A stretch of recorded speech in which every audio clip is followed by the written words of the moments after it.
64 सालों से मैंने एक ऐसा जीवन बनाया जिसे मैं अडिग समझता था। मुंबई में एक सफल रियल एस्टेट विकास कंपनी, जिसे मैंने कुछ भी नहीं से शुरू किया। प्रिया के साथ एक प्यार भरा विवाह जो 4 दशकों की उतार चढ़ाव को सहन कर चुका था, और 2 बच्चे जो मुझे विश्वास था कि वे उन मूल्यों को आगे बढ़ाएंगे जिन्हें मैंने उनमें डालने की कोशिश की थी। मेरा नाम राधेश्याम है, और जो मैं आपको बताने जा रहा हूं उसने परिवार, विश्वास और लालच की विनाशकारी शक्ति के बारे में मेरी सभी धारणाओं को चकनाचूर कर दिया। यह उस कहानी का वर्णन है जब मेरे अपने बेटे ने मुझे मारने की कोशिश की और मैंने सुनिश्चित किया कि न्याय मिले। सब कुछ काफी सामान्य लग रहा था, या मैंने तब ऐसा सोचा। पिछले पतझड़ में मुझे एक गंभीर हृदय रोग का निदान हुआ। मेरे हृदय रोग विशेषज्ञ ने मुझे आश्वस्त किया कि यह तुरंत जानलेवा नहीं है, लेकिन इसके लिए सावधानीपूर्वक दवाओं का प्रबंधन और जीवन शैली में बदलाव की आवश्यकता थी। मुझे रक्त पतला करने वाली दवाओं और बीटा ब्लॉकर्स का संयोजन प्रिस्क्राइब्ड किया गया, जिन्हें मुझे सटीक समय पर लेना था। 64 की उम्र में मैं धीमा होने के लिए तैयार नहीं था, लेकिन मैंने डॉक्टर के आदेशों का पालन करने के महत्व को समझ लिया। मेरा बेटा मोहन मेरे निदान के बाद सबसे पहले मिलने आया। उसकी उम्र 28 है। वह मुंबई के एक टेक फर्म में मार्केटिंग में काम करता है और हमेशा खुद को सफल बताता है। वह गोवा में हमारे घर पर अपनी पत्नी नंदिता के साथ आया। दोनों के चेहरे पर चिंता की लकीरें थीं, जो उस समय मुझे छू गईं। पापा, हम आपके लिए बहुत चिंतित हैं, मोहन ने हमारे लिविंग रूम में मुझे गले लगाते हुए कहा। क्या आपने अपनी संपत्ति योजना को अपडेट करने के बारे में सोचा है? आप जानते हैं, बस यह सुनिश्चित करने के लिए कि सब कुछ सही है। मुझे उस समय नंदिता की आंखों की हरकतों पर ध्यान देना चाहिए था, जो कमरे में इधर उधर देख रही थी, जैसे वह हमारे सामान की सूची बना रही हो। लेकिन मैं अपने बेटे की चिंता पर ध्यान केंद्रित कर रहा था। वसीयत अभी भी वर्तमान है बेटा। आपकी मां और मैंने इसे 5 साल पहले अपडेट किया था। जब समय आएगा, आप और आपकी बहन का ध्यान रखा जाएगा। लेकिन पावर ऑफ अटॉर्नी के बारे में क्या? उसने दबाव डाला। अगर अचानक कुछ होता है तो किसी को चिकित्सा और वित्तीय निर्णय लेने में सक्षम होना चाहिए। प्रिया ने मेरा हाथ दबाया। हमें इस पर विचार करना चाहिए राधेश्याम। मेरी बेटी जया अगले दिन आई। उसकी उम्र 35 है। वह एक फ्रीलांस ग्राफिक डिजाइनर है, जिसने कॉरपोरेट स्थिरता के बजाय रचनात्मकता को चुना है, और मैं हमेशा उसकी इस राह का सम्मान करता हूं। वह बैंड्रा में एक छोटे से अपार्टमेंट में रहती है और सप्ताह में 2 बार आती है। आमतौर पर घर का बना खिचड़ी या बाजार से ताजे पराठे लाती है। आप वास्तव में कैसे महसूस कर रहे हैं पापा? उसने मुझसे पूछा, जब वह मेरे अध्ययन में कुछ कागजात को व्यवस्थित करने में मदद कर रही थी। ईमानदारी से थका हुआ। दवाइयां कभी कभी मुझे सुस्त बना देती हैं। उसने एक मेरी दवा की बोतल उठाई। क्या आप इन्हें ठीक से ले रहे हैं? डोजिंग थोड़ा जटिल लगता है। आपका भाई वास्तव में मेरी दवाइयों को व्यवस्थित करने में मदद करने की पेशकश की थी। उसने मेरे लिए एक साप्ताहिक पिल ऑर्गेनाइजर बनाया। इससे आसान हो गया। जया के चेहरे पर कुछ झिलमिलाया। मोहन ने यह कब किया? कुछ हफ्ते पहले। क्यों? कुछ नहीं। बस पापा, आपको सावधान रहना चाहिए। मुझे पता है वो मेरा भाई है, लेकिन वह हाल ही में अजीब व्यवहार कर रहा है। नंदिता ने बताया कि उन्हें पैसे की समस्या हो रही है। मैंने उसे टाल दिया। आपका भाई ठीक है, वह सिर्फ अपने बूढ़े बाप की चिंता कर रहा है। लेकिन उसकी बातें मेरे मन में बनी रहीं। अगले हफ्तों में मैंने कुछ चीजें नोटिस करना शुरू किया। छोटी छोटी बातें जो व्यक्तिगत रूप से बेकार लगती थीं, लेकिन मिलकर एक चिंताजनक पैटर्न बनाती थीं। मेरा कंप्यूटर पासवर्ड बदल गया था। मेरे अध्ययन में दस्तावेज हिलाए गए थे। बैंक स्टेटमेंट्स जो सामान्यतः मुझे मिलते थे, अचानक गायब होने लगे, और मैं अच्छा महसूस करने के बजाय और खराब होता जा रहा था, जबकि मैं अपनी दवाइयां फेथफुली ले रहा था। एक शाम मोहन आया जब प्रिया अपनी किताब क्लब में थी। वह नर्वस लग रहा था। मेरे अध्ययन में चक्कर काट रहा था, जबकि मैं अपनी पढ़ाई की कुर्सी में सोने का नाटक कर रहा था। पापा, मैं आपसे कुछ पूछना चाहता था, उसने शुरू किया। पुणे में वह प्रॉपर्टी डेवलपमेंट जिसकी कीमत लगभग 3 मिलियन है, अगर आप इसे प्रबंधित नहीं कर पाते हैं तो उत्तराधिकारी कौन है? मैंने अपनी आंखें आधी बंद रखीं। कंपनी का बोर्ड संक्रमण का प्रबंधन करता है। क्यों? बस सोच रहा था। आप जानते हैं, योजना बना रहा था। क्या आपने सोचा है कि शायद आपको पीछे हटना चाहिए, अपने स्वास्थ्य पर ध्यान देना चाहिए? मैं चीजों का प्रबंधन करने में मदद कर सकता हूं। मैं अभी मरा नहीं हूं मोहन। उसने हंसा, लेकिन उसकी हंसी खोखली लग रही थी। बिल्कुल नहीं पापा, मैं सिर्फ मदद करना चाहता हूं। उसके जाने के बाद मैं अपने अध्ययन में लंबे समय तक बैठा रहा। जया की चेतावनी मेरे मन में गूंज रही थी। अगले दिन मैंने एक ऐसा निर्णय लिया जो मेरी जान बचाएगा। मैंने एक सुरक्षा कंपनी को बुलाया और उन्हें घर के चारों ओर छोटे कैमरे लगाने के लिए कहा, जो धूम्रपान डिटेक्टरों और तस्वीरों के फ्रेम में छिपे हुए थे। मैंने प्रिया से कहा कि यह सामान्य सुरक्षा के लिए है, जो पूरी तरह से झूठ नहीं था। आप पागल हो रहे हैं राधेश्याम, उसने कहा, लेकिन उसने आपत्ति नहीं की। 3 दिनों बाद कैमरों ने कुछ देखा जो मेरे खून को ठंडा कर दिया। मैं अपने लैपटॉप पर फुटेज देख रहा था। घंटों घंटों की कुछ भी नहीं देखने के बाद मैंने देखा कि मोहन दोपहर 2 बजे रसोई में प्रवेश करता है, जब उसे पता था कि मैं डॉक्टर के अपॉइंटमेंट पर हूं और प्रिया अस्पताल में वॉलंटियर कर रही होगी। वह सीधे उस अलमारी में गया जहां मैंने अपनी दवाओं का आयोजन किया था। उसने अपनी जैकेट की जेब से एक छोटा प्लास्टिक बैग निकाला, मेरी दवाओं के कंपार्टमेंट से गोलियां निकाली और उन्हें एक समान दिखने वाली गोलियों से बदल दिया। फिर उसने मूल दवाइयां बैग में डालकर अपनी जेब में रख लीं। ये सब कुछ 90 सेकंड से भी कम समय में हुआ। मैंने वह फुटेज 3 बार देखा। मेरे हाथ इतनी बुरी तरह कांप रहे थे कि मैं माउस को सही से चला नहीं पा रहा था। मेरा अपना बेटा, मेरा अपना खून, मेरी दवाई को बदल रहा था, लेकिन किसके लिए और क्यों? मैंने खुद को देखने के लिए मजबूर किया। उस शाम जब प्रिया और मैं घर पर थे, मोहन ने फोन किया। मैंने कैमरे के ऑडियो से बातचीत के दोनों पक्ष सुन लिए। ये काम कर रहा है, उसने धीरे से कहा, हमारे पिछवाड़े में खड़े होकर, जहां उसे लगा कि उसे प्राइवेसी है। वह हर दिन कमजोर हो रहा है। डॉक्टर को लगता है कि यह सिर्फ उसकी स्थिति का बढ़ना है। एक महिला की आवाज, नंदिता, कितना और समय लगेगा? डॉक्टर चेन ने कहा कि अगर उसका दिल डिटीरियरेट होता रहा तो शायद 4 से 6 हफ्ते। इस रफ्तार से कागजात तैयार हैं। जब वह चला जाएगा तो संपत्ति की प्रोबेट होगी, लेकिन जिस पावर ऑफ अटॉर्नी पर मैंने उसे साइन कराया है, उसके चलते मैं तुरंत संपत्तियों को बेचना शुरू कर सकता हूं। जया का क्या? उसे आधा मिलेगा, लेकिन कुछ का आधा कुछ भी ना होने से बेहतर है। एक बार जब पिताजी चले गए और हम जो भी सुरक्षित कर सकते हैं, वह सब कुछ हो जाएगा। मैंने अपनी कुर्सी में जड़वत होकर बैठा और लैपटॉप की स्क्रीन आंसुओं के कारण धुंधली हो गई। मुझे एहसास नहीं हुआ कि मैं रो रहा हूं। मेरा बेटा मुझसे सिर्फ चोरी नहीं कर रहा था, वह मुझे धीरे धीरे सुनियोजित तरीके से मार रहा था, उन गोलियों से जो मेरे दिल की विफलता को तेज करने के लिए बनाई गई थीं, और वह मेरे मरने के दिनों की गिनती कर रहा था। अगली सुबह मैंने प्रिया को बताया कि मैं अपने नियमित हृदय रोग विशेषज्ञ की नियुक्ति पर जा रहा हूं, लेकिन वास्तव में मैं वेस्ट वैंक्यूवर में एक निजी चिकित्सा क्लिनिक गया। मैंने अपने ऑर्गेनाइजर से गोलियां लाई और एक डॉक्टर को अपनी शंकाएं बताईं, जिसे मैंने पहले कभी नहीं देखा था, जो मोहन को संपर्क नहीं करना जानता था। डॉक्टर सारा किम एक मध्यम आयु की महिला थीं, जिनकी दयालु आंखें कठोर हो गईं जब मैंने स्थिति समझाई।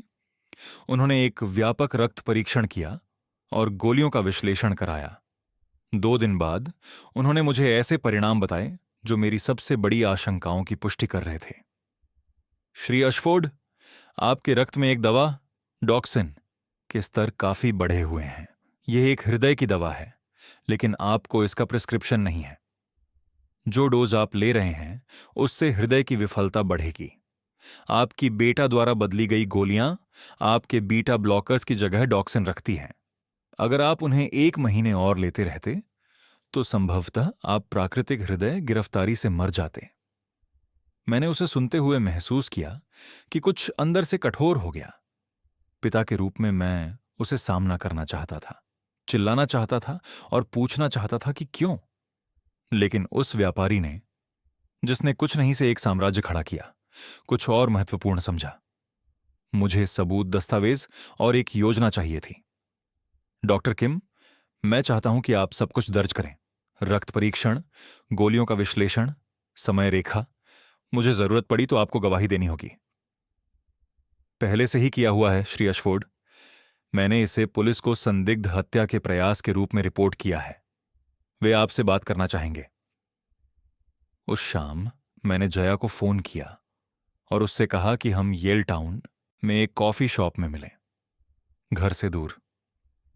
जब वह आई तो मैंने देखा कि वह मेरी चेहरे की अभिव्यक्ति से जान गई थी कि कुछ गलत है। पापा, क्या हुआ? मैंने उसे अपने फोन पर सुरक्षा फुटेज दिखाई, चिकित्सा रिपोर्ट दिखाई और सब कुछ बताया। मैंने देखा कि मेरी बेटी के चेहरे पर अविश्वास, आतंक और अंत में क्रोध का चक्र चलता रहा। वह कमीना, उसने फुसफुसाते हुए कहा, वह बिल्कुल कमीना। आप क्या करने वाले हैं?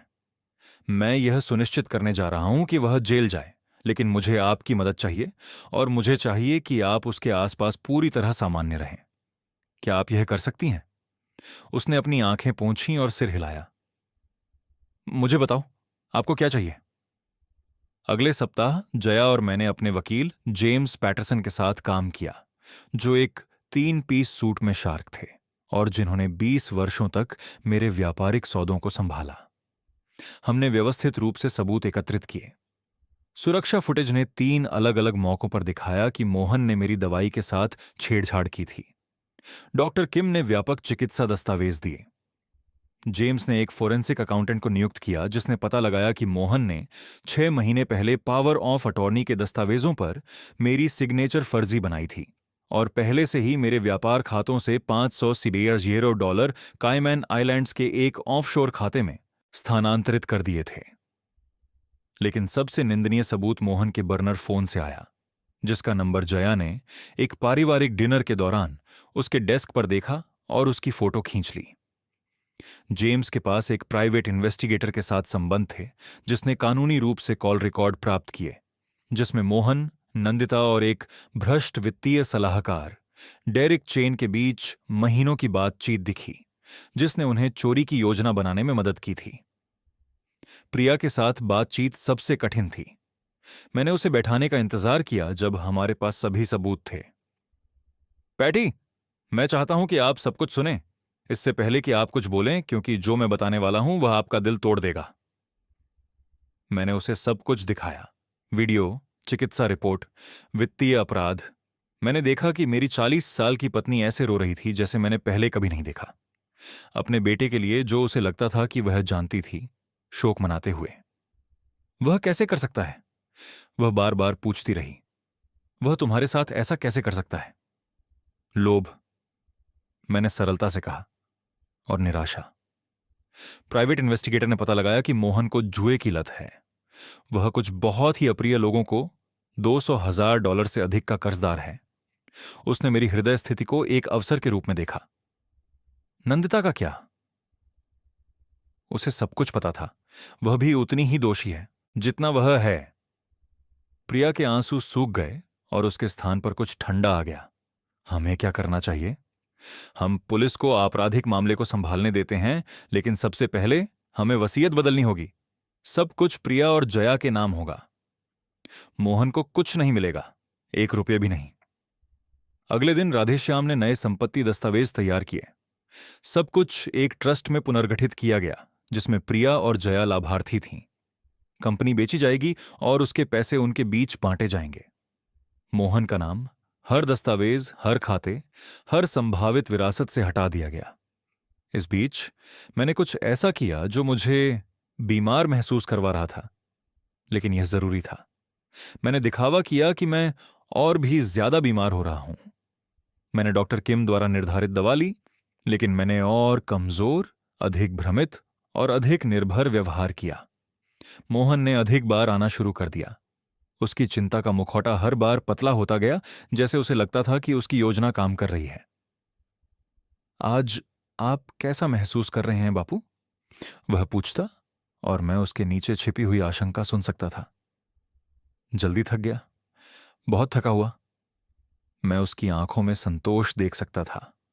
मुझ में उसे गुस्सा देने की पूरी कोशिश थी, लेकिन मैं जानता था कि मुझे इंतजार करना होगा।